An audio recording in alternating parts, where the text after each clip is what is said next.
बिस्मिल्लाहिर्रहमानिर्रहीम। अस्सलाम वालेकुम बच्चों, कैसे हो आप सब लोग? उम्मीद है आप खैरियत से होंगे। तो इंशाल्लाह आज की इस वीडियो में हम defects of bore atomic model जो है इसके ऊपर बात करेंगे। तो बोर ने जब अपना मॉडल एटम के बारे में पेश किया था, बहुत ही अच्छा एक्सप्लेन किया था इसने और बहुत ही कमाल कर दिया था इसने।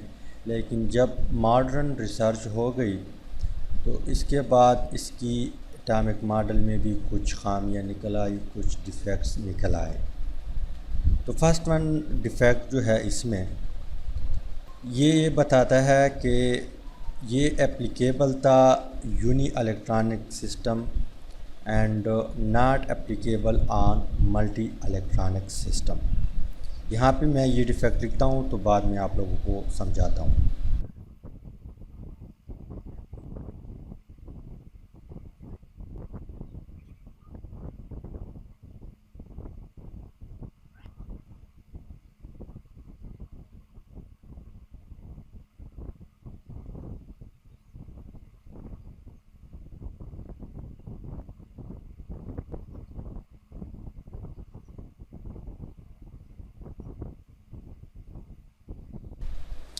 यहाँ पे जो डिफेक्ट है ये कहता है कि इसका जो मॉडल था ये एप्लीकेबल था uni electronic system and not applicable on multi electronic system. तो यहाँ पे दो वर्ड्स आते हैं, एक है यूनी इलेक्ट्रॉनिक सिस्टम और एक है मल्टी इलेक्ट्रॉनिक सिस्टम। इन दो वर्ड्सों को आपने समझना है। यूनी इलेक्ट्रॉनिक सिस्टम किसी चीज़ को कहते हैं, यूनी इलेक्ट्रॉनिक सिस्टम उस चीज़ को कहते हैं, उस एटम को कहते हैं, उस सिस्टम को कहते हैं जिसमें एक ही इलेक्ट्रॉन हो किसी भी एटम के पास। फ़र्ज़ करें यहाँ पे हमारे पास क्या है, एक एटम है, इसके पास क्या है, एक प्रोटॉन है और एक ही यहाँ पे इलेक्ट्रॉन इसके इर्द गिर्द चक्कर लगाता है। तो इसको हम क्या कहते हैं, इसको हम यूनी इलेक्ट्रॉनिक सिस्टम कहते हैं या यूनी इलेक्ट्रॉनिक एटम कहते हैं। मतलब ये है कि जिसके पास एक ही इलेक्ट्रॉन हो उसको हम यूनी इलेक्ट्रॉनिक सिस्टम कहते हैं। और मल्टी इलेक्ट्रॉनिक सिस्टम किस चीज़ को कहते हैं, जिसके पास मतलब ये है कि एक न हो, एक से ज़्यादा इलेक्ट्रॉन हो किसी भी एटम के पास, उसको हम मल्टी इलेक्ट्रॉनिक सिस्टम कहते हैं या एटम कहते हैं। फर्स्ट करें एग्ज़ाम्पल देता हूँ। यहाँ पे हमारे पास क्या है, ये न्यूक्लियस है, इसके पास फर्स्ट करें 3 प्रोटॉन है और इसके पास कितने इलेक्ट्रॉन होंगे, यानी मतलब ये है कि जितने प्रोटॉन होते हैं एटम में उतने ही इलेक्ट्रॉन भी होते हैं। तो इसका मतलब ये है कि इसके पास 3 इलेक्ट्रॉन होंगे। तो ये हमारे पास क्या है, ये हमारे पास मल्टी इलेक्ट्रॉनिक सिस्टम है और ये हमारे पास क्या है, यूनी इलेक्ट्रॉनिक सिस्टम है या एटम भी आप कह सकते हैं। तो पोस्टुलेट क्या कहते हैं, सॉरी डिफेक्ट क्या कहते हैं कि ये एप्लीकेबल था uni electronic system and not applicable on multi electronic system. ये एप्लीकेबल क्यों था यूनी इलेक्ट्रॉनिक सिस्टम पे, क्योंकि इसने एक्सपेरिमेंट जो है वो हाइड्रोजन एटम पे किया था। किस चीज़ पे किया था, हाइड्रोजन एटम पे किया था, इसलिए ये यूनी इलेक्ट्रॉनिक सिस्टम पे एप्लीकेबल है। तो अब यहाँ पे बात आती है कि सिर्फ हाइड्रोजन जो है वो एक यूनी इलेक्ट्रॉनिक एटम है या इसके अलावा और एटम भी है जो हम यूनी इलेक्ट्रॉनिक सिस्टम में कंसीडर करें। हाँ बिल्कुल है, लेकिन वहाँ पे हम क्या करते हैं, इलेक्ट्रॉनों को रिमूव करते हैं। जब एक इलेक्ट्रॉन रह जाए किसी भी ऑर्बिट में किसी भी एटम की, तो उसको हम यूनी इलेक्ट्रॉनिक सिस्टम में कंसीडर कर सकते हैं। फ़र्ज़ करें मैं एग्ज़ाम्पल देता हूँ, हमारे पास क्या है, हाइड्रोजन है। हाइड्रोजन तो हमें ऑलरेडी पता है कि इसके न्यूक्लियस में कितने इलेक्ट्रॉन हैं, सॉरी प्रोटॉन है, 1 प्रोटॉन है। तो इसके शेल में भी एक प्रोटॉन होगा, सॉरी एक इलेक्ट्रॉन होगा। ये क्या है, हमारे पास यूनी सिस्टम है। यूनी इलेक्ट्रॉनिक सिस्टम है। ये फर्स्ट एग्ज़ाम्पल हाइड्रोजन है, दूसरी एग्ज़ाम्पल हीलियम है। हीलियम जो है इसके पास 2 प्रोटॉन होते हैं और 2 इलेक्ट्रॉन होते हैं। तो यहाँ पे हीलियम पे हम क्या लगाएंगे, प्लस चार्ज लगाएंगे। प्लस चार्ज क्यों लगाएंगे, इसलिए लगाएंगे कि हमने इससे एक इलेक्ट्रॉन रिमूव किया, अब हम इसको यूनी इलेक्ट्रॉनिक सिस्टम में कंसीडर कर सकते हैं। किस तरह, यहाँ पे स्ट्रक्चर मैं ड्रा करता हूँ। ये इसकी न्यूक्लियस है, इसके पास 2 प्रोटॉन होते हैं और ये इसकी ऑर्बिट है। तो फर्स्ट ऑर्बिट में मैक्सिमम 2 ही इलेक्ट्रॉन आते हैं। कितने, 2 इलेक्ट्रॉन आते हैं। जो ही हम इस एक इलेक्ट्रॉन को रिमूव करेंगे, अब तो ये 2 इलेक्ट्रॉन है, ये मल्टी इलेक्ट्रॉनिक सिस्टम में आता है।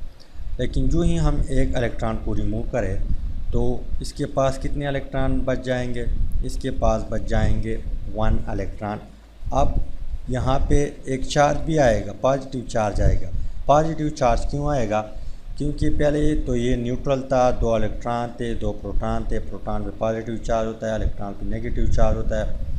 जब एक नेगेटिव चार्ज, मतलब ये है कि जब एक इलेक्ट्रॉन आप रिमूव करें तो इसका मतलब ये कि आपने एक नेगेटिव चार्ज रिमूव कर दिया, तो ऑलरेडी एक पॉजिटिव चार्ज नेगेटिव चार्ज पे ज़्यादा हुआ, इसी वजह से इसके ऊपर पॉजिटिव चार्ज आता है। तो अब इसके पास एक इलेक्ट्रॉन है, तो इसका मतलब ये कि ये यूनी इलेक्ट्रॉनिक सिस्टम में आता है और इसके ऊपर बोहर एटॉमिक मॉडल जो है एप्लीकेबल है, अप्लाई होता है, इसके ऊपर हो सकता है। इसके अलावा जो हमारे पास तीसरी एग्ज़ाम्पल है वो है क्या, लिथियम।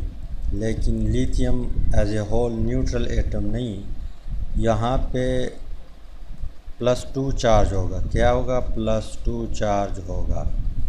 यानी मतलब ये है कि इससे हमने, इस एटम से हमने 2 इलेक्ट्रॉन रिमूव किए हुए हैं, इसी वजह से ये यूनी सिस्टम में आता है और इसके ऊपर बोहर एटॉमिक मॉडल एप्लीकेबल है। यहाँ पे स्ट्रक्चर ड्रा करते हैं तो आप लोगों को सही समझ आ जाएगी। इसके पास 3 प्रोटॉन है। तो यहाँ पे इसका फर्स्ट ऑर्बिट है। हम जानते हैं कि फर्स्ट ऑर्बिट में मैक्सिमम 2 इलेक्ट्रॉन आते हैं। ये इसका सेकंड ऑर्बिट, तो इसमें भी एक इलेक्ट्रॉन मौजूद है। कितने, एक इलेक्ट्रॉन मौजूद है। अब यहाँ पे एज ए होल ये हमारे पास न्यूट्रल है, लेकिन जब हम इन 2 इलेक्ट्रॉनों को रिमूव करेंगे तो इसमें एक ही इलेक्ट्रॉन रह जाएगा और ये शेल भी ख़त्म हो जाएगा, ऑर्बिट जो है, क्योंकि जब इलेक्ट्रॉन चला जाता है तो यहाँ पे शेल की ज़रूरत नहीं होती।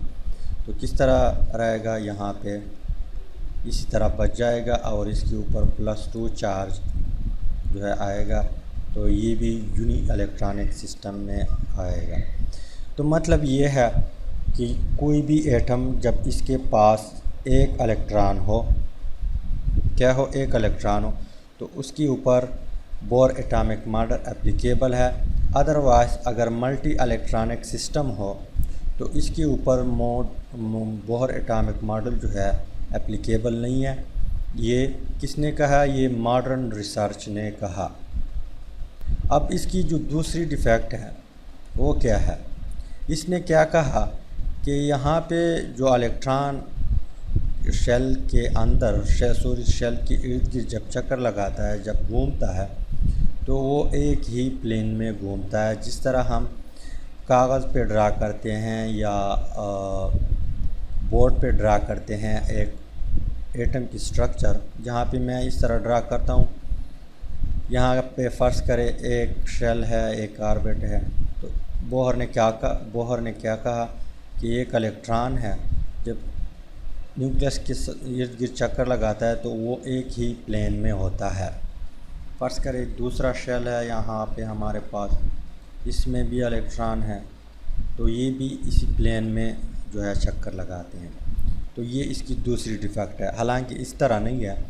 जब मॉडर्न रिसर्च हुआ तो उसमें ये पता चला कि इलेक्ट्रॉन जब न्यूक्लियस के गिर्द घूमता है तो वो 3 डायमेंशन में घूमता है। किस तरह, यहाँ पे मैं आप लोगों को समझाता हूँ, स्ट्रक्चर जो है वो ड्रा करता हूँ तो आप लोगों को 3 डायमेंशन स्ट्रक्चर जो है एटम वो भी आप लोगों को समझ आ जाएगी।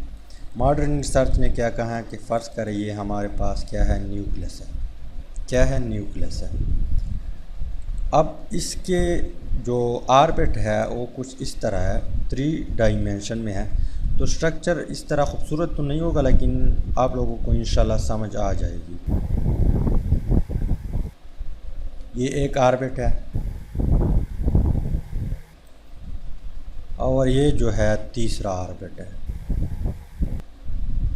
शायद आप लोगों ने कभी पिक्चर देखी होगी 3 डायमेंशन एटम की। तो ये है जी 3 डायमेंशन। और मॉडर्न रिसर्च में क्या कहा कि एटम जो है उसके इर्द गिर्द जब इलेक्ट्रॉन चक्कर लगाते हैं तो वो 3 डायमेंशन में इसी तरह होते हैं, इसी तरह एक प्लेन में नहीं होती। उम्मीद है कि बोर की जो डिफेक्ट्स है एटॉमिक मॉडल की, उसकी कुछ ना कुछ आप लोगों को आइडिया मिला होगा। अगर मिला है तो वीडियो को लाइक कर शेयर करें और चैनल को ज़रूर सब्सक्राइब करें। Final thanks for watching.